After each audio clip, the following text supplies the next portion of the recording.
also spoke to Gianna, George's young daughter, again. When I met her last year, I've said this before, at George's funeral, I told her how brave I thought she was. And I sort of knelt down to hold her hand.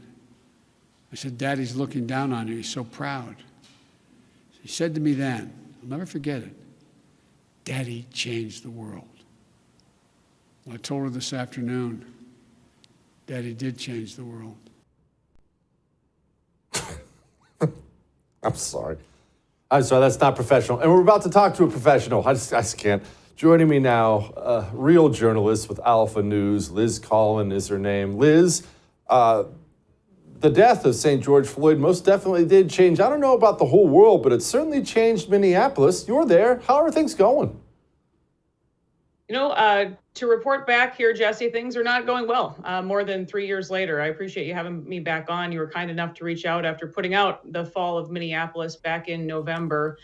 But no, things are not going well here. We have a police force down from nearly 900 cops the beginning of May of 2020 to barely 500 are holding on at this point in Minneapolis, and residents continue to flee this city as this lawlessness has spread all across Minneapolis. We sadly had a tragedy just about a week ago with 2 police officers killed in a suburb and a fire medic as well on a domestic call. So this lawlessness has spread all across, you know, not even the state of Minnesota, but no secret that it's happened all across the country. Liz, let's focus on the law enforcement portion for a second, because that is an eye-popping number that the police force is about half, a little more than half of what it was. For a city that size, what are the response times? What are the cops just flat out letting go at this point in time? Because I have no doubt with a force that small, they're just letting some things go. Oh, absolutely. We actually just profiled a recent story on Alpha News, a longtime Minneapolis couple. They've slashed the price of their home more than $100,000. They've received no offers on it. It's been sitting on the market for more than 6 months. They themselves have been assaulted twice trying to pick up syringes in their front yard. They have people defecate in their backyard. They're watching people OD on their front porch. Literally, their words to me, Jesse, in this story were, this is like a third world country. And it's really 14 or 15 people, when you take the city council, the mayor, some activists that seem to be in charge, that are ruining this for everyone. You had a police force that actually they were trying to add hundreds of police officers just a few years ago to bring it up past 1,000 cops. And again, like I said, 500 barely holding on. So some they can't even respond to, and sometimes it's hours for them to respond depending on what's happening. Now, Liz, why would it be so hard to staff a big city's police department like that? There's all kinds of people in Minneapolis. Why don't people want to be cops there?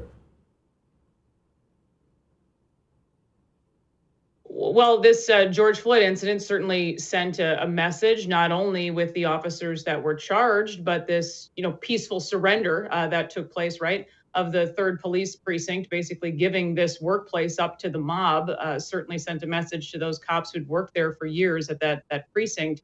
But you also have a even more left attorney that's taken over, the Hennepin County Attorney, Mary Moriarty, who has charged more police officers in the wake of all of this, including just recently a state trooper who was dragged in a vehicle and had to fire his weapon. And he's now been charged with murder and faces years in prison. So this cycle continues in Hennepin County itself and in Minneapolis. So you see a lot of these guys and gals, they're just leaving for other departments, if not quitting law enforcement altogether, sadly. I want to talk about that couple, because actually we have a clip of them for Alpha News. Here they were. We loved it at first. We loved our neighbors. We talked to them, but it has changed so much.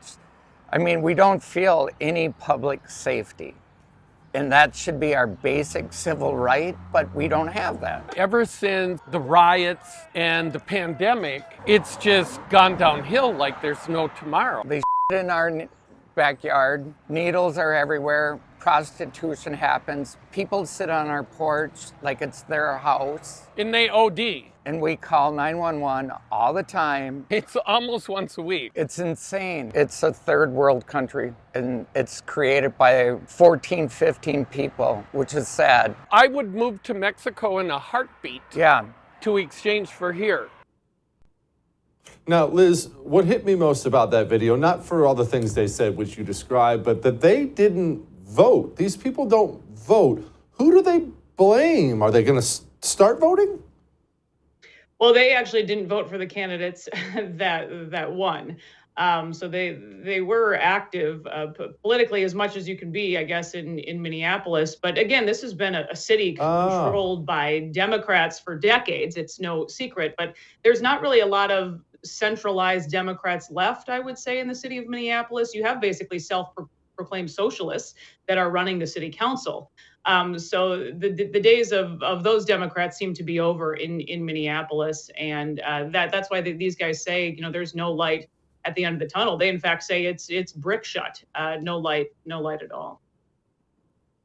Okay, Liz, what's happening with the business environment? Because what always happens in a city around the world when cities get this bad is businesses leave. It's an underrated aspect because then the tax dollars leave and then the city gets even worse. Is Minneapolis losing businesses? Oh, absolutely. I think it was more than 1,000 businesses closed their doors. That was in 2022. Ooh. Sometimes it takes a little bit to get the numbers out each year. But not only that, but Ramsey and Hennepin County alone each lost more than 10,000 residents. Those are the more densely populated counties in Minnesota, obviously. And where are they going? They're going outstate. In many cases, leaving Minnesota altogether, or they're going to more rural red areas. You, again, just have two kind of tiny specks on the Minnesota map that are very blue, that are making these dangerous decisions that we're all paying for. Liz, why isn't Black Lives Matter shunned nationwide?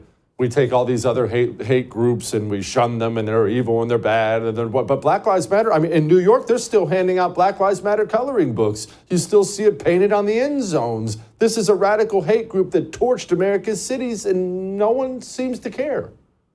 No, it's an excellent question, Jesse. Still to this day, you have people with their Black Lives Matter signs in very liberal areas in Minneapolis that are right near the lakes in their $1 million homes. You don't see a lot of them in North Minneapolis. They're pleading for police officers to come back. They never wanted any of this at all. You have the corporate media that refuses to report the truth about this organization. And that's what we try to do at Alpha News, try to counter some of this absolute crazy. I come at this as a reporter. I'm not even a political person. But for too long, I think so many people have stayed silent.